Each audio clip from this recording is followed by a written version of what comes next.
On a serene morning of December 7, 1941, a lull seemed to have settled upon the tropical paradise of Hawaii. The sun rose over the shimmering Pacific, casting a golden hue on the sleepy town of Pearl Harbor. Little did the unsuspecting residents know, the tranquility was about to be shattered. The USS Arizona, a proud battleship anchored in the harbor, stood as a symbol of American naval might.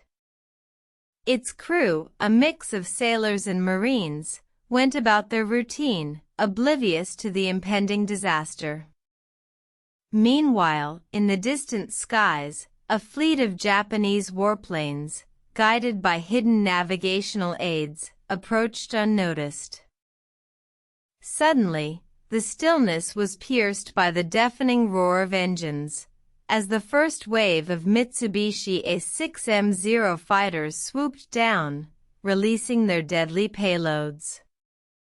The harbor erupted in chaos, as explosions rocked the peaceful morning, shattering the illusion of safety. The surprise attack caught the American forces off guard. Caught in the chaos, the USS Arizona's ammunition magazine exploded, sending a massive fireball into the sky. The ship's hull buckled under the force, sinking into the harbor with a heavy groan, taking hundreds of lives with it. In the ensuing chaos, the Japanese forces carried out their mission with ruthless efficiency, damaging or destroying nearly 20 American naval vessels and over 300 airplanes. The attack was a devastating blow to the U.S. Pacific Fleet, leaving it crippled and unable to respond effectively. The news of the attack sent shockwaves across America.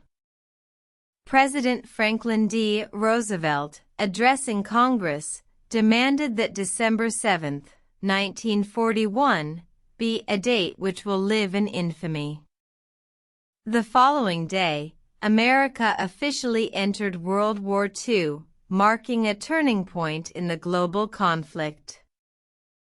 The aftermath of the Pearl Harbor attack was a sobering reminder of the suddenness and brutality of war. The event served as a catalyst for American mobilization, galvanizing the nation in its resolve to defend democracy. The Pearl Harbor attack was a defining moment in history, a day that would forever live in infamy.